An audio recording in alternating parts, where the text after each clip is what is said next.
জামায়াত কিভাবে জাতীয় পার্টিকে নিষিদ্ধ করার দাবি তোলে বললেন আনিসুল ইসলাম মাহমুদ। বিস্তারিত সংবাদ।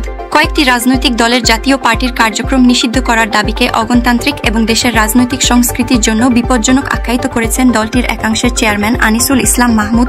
প্রশ্ন তুলে তিনি বলেছেন যে জামায়াতে ইসলামীকে নিষিদ্ধ করার বিপক্ষে জাতীয় পার্টি অতীতে দিয়ে অবস্থান নিয়েছিল, সেই জামায়াত কিভাবে জাতীয় পার্টিকে নিষিদ্ধ করার দাবি তোলে, বিষয়টি বিস্ময়কর ও দুঃখজনক বলেও মন্তব্য করেন তিনি।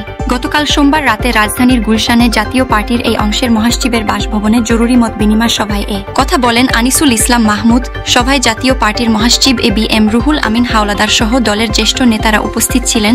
আনিসুল ইসলাম মাহমুদ আরও বলেন, জাতীয় পার্টি তার জন্মলগ্ন থেকেই জনগণের অধিকার, গণতান্ত্রিক চর্চা এবং শান্তিপূর্ণ রাজনৈতিক কর্মকাণ্ডের ধারক ও বাহক। দেশের রাজনৈতিক ইতিহাসে জাতীয় পার্টি কখনোই কোনো রাজনৈতিক অপরাধে জড়িত হয়নি বা এমন কোনো কর্মকাণ্ডে অংশ নেয়নি যার কারণে দলটিকে নিষিদ্ধ করার প্রয়োজন হতে পারে। তিনি বলেন, জাতীয় পার্টি শুধু একটি রাজনৈতিক দল নয়, বরং দেশের উন্নয়ন ও গণতন্ত্রের এক অবিচ্ছেদ্য অংশ।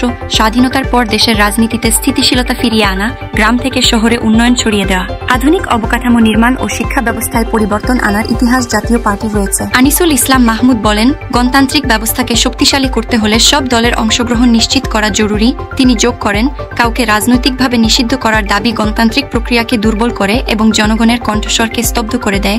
আনিসুল ইসলাম বলেন, দেশে এখনো মামলা বাণিজ্য চলছে। এই মিথ্যা মামলা থেকে রেহাই দিতে সরকার নতুন আইন করেছে। সরকার বলেছে, দ্রুত তদন্ত করে অন্তর্বর্তী রিপোর্ট দিয়ে নিরপরাধ ব্যক্তিদের মিথ্যা মামলা থেকে রেহাই দেওয়া হবে, কিন্তু এখনো সেই নতুন আইনের কার্যকারিতা দেখা যাচ্ছে না। যারা নির্বাচন করবেন তাদের নামে যদি মিথ্যা মামলা দেওয়া হয়, তারা কিভাবে এলাকায় গিয়ে প্রচারণা চালাবেন, সরকার তা নিয়ে কথা বলছে না। জাতীয় পার্টির দলীয় প্রতীক লাঙ্গল নিজেদের পক্ষে থাকবে উল্লেখ করে দলটির একাংশের চেয়ারম্যান হিসেবে থাকা আনিসুল ইসলাম বলেন, যথাযথ নিয়ম ও আইনি প্রক্রিয়া মেনে আমরা কাউন্সিল সম্পন্ন করেছি।